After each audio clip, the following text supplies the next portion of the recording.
इस कहानी की शुरुआत एक रेस्टोरेंट से होती है।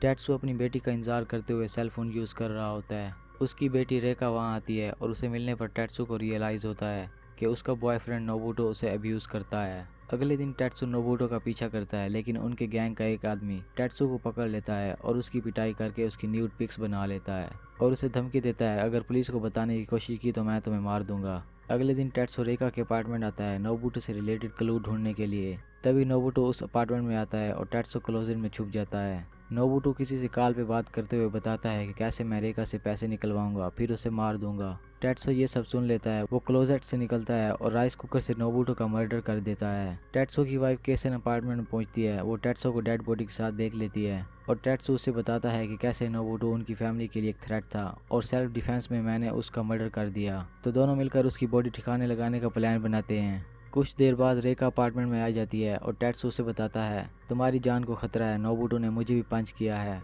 और केसन उसे कन्विंस करती है कि तुम मेरे साथ हमारे अपार्टमेंट चलो ताकि टेत्सु नोबुटो की डेड बॉडी को ठिकाने लगा सके। उनके जाने के बाद नोबुटो को तलाश करते हुए एक गैंग मेंबर कोइची उस अपार्टमेंट में आता है। टेत्सु प्रिटेंड करता है कि मेरा नाम सुजुकी है, मैं एक क्लीनर हूँ जो डेली क्लीनिंग करने आता हूँ। नोबुटो यहाँ नहीं है, तुम वापस चले जाओ। टेत्सु नोबुटो की बॉडी बाथटब में बॉयल करता है। जब उसकी बॉडी का साइज रिड्यूस हो जाता है तो उसे अपनी गाड़ी में घर ले जाने लगता है। रास्ते में वो एक स्टोर पर एक कुदाल, एक बड़ा सा गमला और कुछ मिट्टी लेने के लिए रुकता है ताकि नोबुटो की डेड बॉडी उसमें छुपा सके।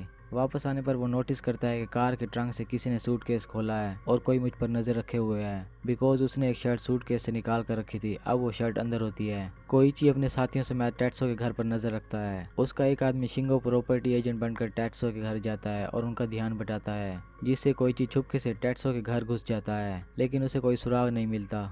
शाम को केसन एक रिकॉर्डिंग डिवाइस ढूंढती है जो कोइची ने घर में फिट किया था। इस ऑडियो डिवाइस के सामने टेत्सु और केसन एक फेक सिनेरियो क्रिएट करते हैं कि एक स्टाकर रेका को परेशान करता था। शायद उस स्टाकर ने नोबुटो के साथ कुछ किया हो। कोइची और उसका साथी बाहर गाड़ी में सारी बातें सुन रहे होते हैं और उस वक्त वो वहाँ से चले जाते हैं। टेत्सु और केसन नोबुटो की हड्डियाँ एक बड़े से गमले में छुपा देते हैं। रात को कोइची टेत्सु को किडनैप कर लेता है और उसके बाकी आदमी केसन को घर में बंदी बना लेते हैं। इन दोनों को पकड़ने से पहले कोइची कुबू से कॉन्टैक्ट करता है और बताता है रेका के पेरेंट्स फेक सिनेरियो क्रिएट कर रहे हैं। मैंने रेका के स्कूल एक आदमी भेजा था जिसने उसकी फ्रेंड से स्टाकर के बारे में पूछा और ऐसा कोई स्टाकर नहीं है, किसी ने उसे कभी डिस्टर्ब नहीं किया। इस वजह से वो टेत्सु और केसन को पकड़ लेते हैं। कोइची टेत्सु को पीटता है और जान से मारने की धमकी देता है। तो टेत्सु बताता है नोबुटो मेरी बेटी का बॉयफ्रेंड था और मैंने एक शख्स सुजुकी को हायर किया था नोबुटो को इन्वेस्टिगेट करने के लिए। शायद उसे पता हो नोबुटो कहाँ है। केसन से भी यही सवाल किए जाते हैं और वो यही आंसर करती है। इन दोनों की स्टोरी मैच हो जाती है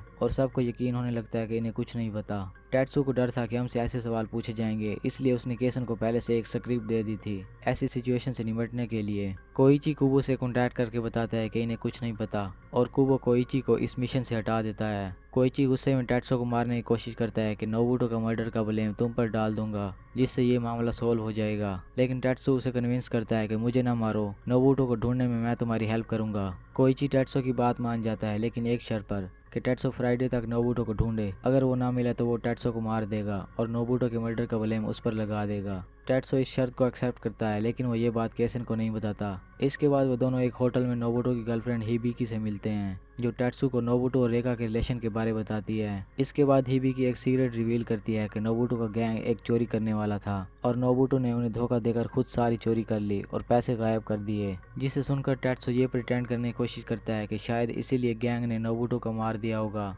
टेत्सु और कोइची होटल से जाने लगते हैं, लेकिन होटल के लोग उन्हें रोक लेते हैं और फोर्स करते हैं कि दो गैंग्स आपस में एक डील करने वाले हैं, उनसे पैसों का सूटकेस छीन लो वरना तुम मारे जाओगे। तो कोइची और टेत्सु मिलकर उस गैंग की मीटिंग इंटरप्ट करते हैं, लेकिन वो इन पर गोलियां बरसा देते हैं, जिससे इनकी कार को आग लग जाती है और ये नीचे जंगल में भाग जाते हैं। कोइची को गोली लगती है और कुबो उसकी बॉडी से गोली निकालता है। इसके बाद वो टेत्सु की वीडियो बनाते हैं जिसमें टेत्सु को जबरदस्ती क्लेम करवाया जाता है कि एक गैंग मेंबर का मर्डर उसने किया है ताकि कुबो का गैंग किसी मसले में न फंस जाए। घर पर टेत्सु केसन को कन्विंस करता है कि गैंग से बचने के लिए उन्हें किसी तरह यकीन दिलाना पड़ेगा कि नोबुटो जिंदा है। इसके लिए वो अपने एक दोस्त टाबाटा की हेल्प मांगते हैं जो वीडियो प्रोडक्शन में काम करता है। केसन टाबाटा को एक छोटा सा रोल प्ले करने के लिए कन्विंस करती है, जिसमें वो नोबुटो के क्लोथ पहनकर गाड़ी के सामने से गुजरेगा ताकि गैंग को एविडेंस दिया जा सके कि नोबुटो कहीं देखा गया है। टेट्सू नोबुटो से रिलेटेड क्लूज तलाश करते हुए एक बार में जाता है जहां नोबुटो अक्सर जाया करता था।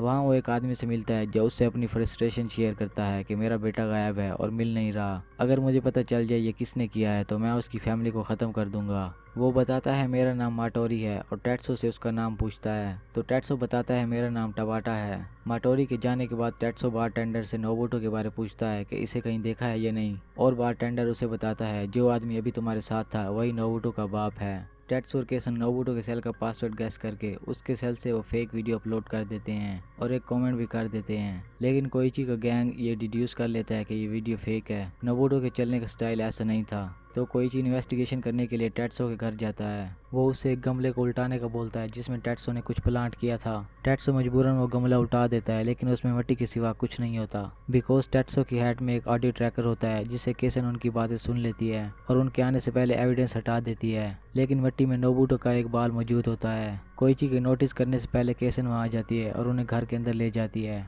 केसन उन्हें कॉफ़ी देती है। कॉफ़ी पीने के बाद कोइची क्लेम करता है कि मैं गैंग मेंबर हूँ और हमने तुम्हारे घर ऑडियो डिवाइस प्लॉट की, हमारी नज़र तुम पर है और हमने टेट्सू की पिटाई की। तभी कोइची के पेट में दर्द होता है और वो वॉशरूम चला जाता है बिकॉज केसन ने कॉफ़ी में लैक्सेटिव शामिल किए थे।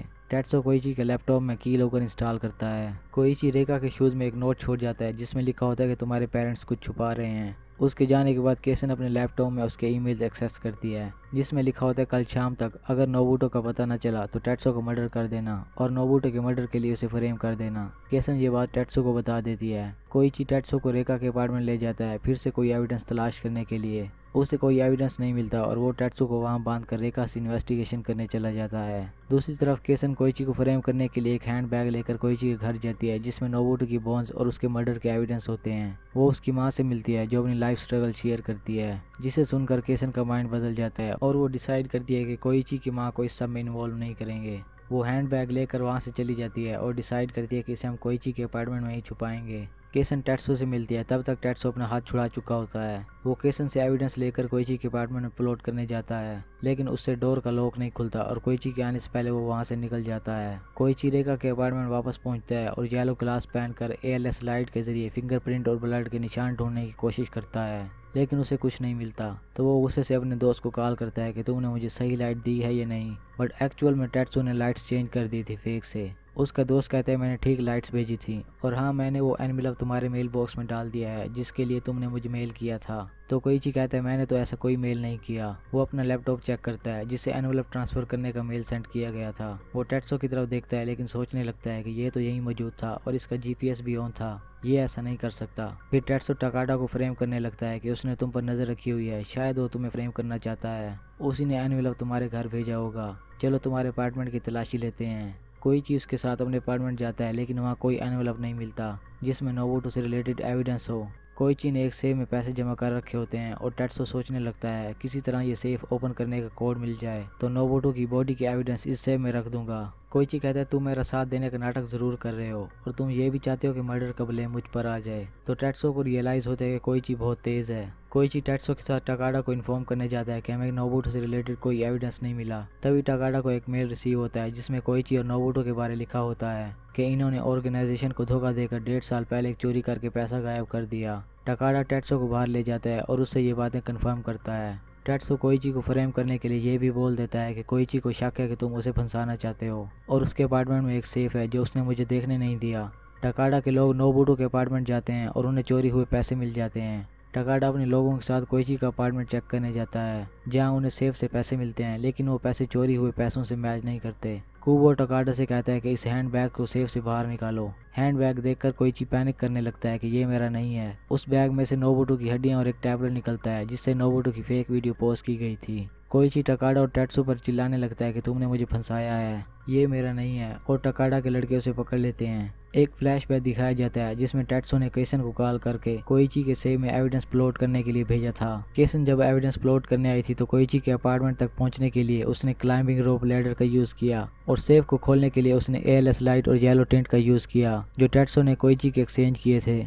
इस तरह केसन कोइची के अगेंस्ट एविडेंस प्लॉट कर गई। कोइची सर्वाइव करने के लिए वहां से भागने की कोशिश करता है और एक जगह पर क्लाइंबिंग रोप के निशान देख लेता है। फिर वो सोचने लगता है कि कोई मेरे अपार्टमेंट में घुसा था, पर कैसे घुसा, क्योंकि अपार्टमेंट और विंडोज लॉक थी। टैट्सो अपने घर पहुंच जाता है और सोचने लगता है जब वो और कोइची उसके अपार्टमेंट में चेकिंग करने गए थे तब उसने कोइची से रिक्वेस्ट की थी कि मुझे भूख लगी है, कुछ खाने को बनाओ। कोइची उसके लिए ऑमलेट बनाने लगता है और उसकी पीठ टैट्सो की तरफ होती है। तब टैट्सो उसकी विंडो का लॉक ओपन कर देता है, जिसकी वजह से केसन उसके अपार्टमेंट में घुस पाई थी। कोइची माटोरी को कॉल करके बताता है कि नोबुटो का मर्डर टैट्सो ने किया है, मैंने नहीं। माटोरी रेखा के अपार्टमेंट जाता है। वो ALS लाइट और येलो ग्लासेस लेकर ब्लड के निशान ढूंढने लगता है। टैट्सो क्लोजेट में छुपा होता है। माटोरी को बाथटब में ब्लड का कोई सुराग नहीं मिलता, लेकिन रूम में उसे फर्श पर ब्लड के निशान दिख जाते हैं, जिससे ये साबित हो जाता है कि नोबुटो का मर्डर यहीं हुआ था। वो रोने लगता है और लाइट का रुख क्लोजेट की तरफ हो जाता है जहाँ ब्लड के निशान दिखते हैं। वो टैट्सो से बोलता है मैं जानता हूँ तुम यहीं छुपे हो, बाहर आ जाओ। टैट्सो बाहर आता है और माफ़ी मांगने लगता है, लेकिन माटोरी कहता है मैं तुमसे बदला लूंगा,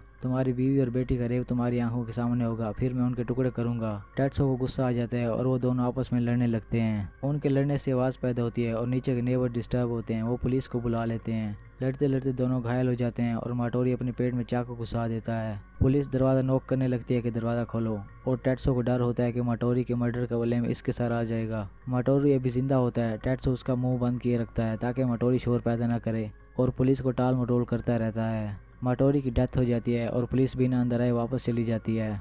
माटोरी का ड्राइवर अपार्टमेंट में उसे देखने आता है, लेकिन उसे लगता है कि पुलिस के आते ही माटोरी चला गया था। लेकिन टैट्सो माटोरी की डेड बॉडी के साथ वॉशरूम में छुपा होता है। ड्राइवर के जाने के बाद टैट्सो माटोरी की डेड बॉडी को जंगल में दफना देता है और सुबह को अपने घर चला जाता है। इसके बाद वो अपनी फैमिली के साथ पीसफुल लाइफ स्पेंड करने लगता है।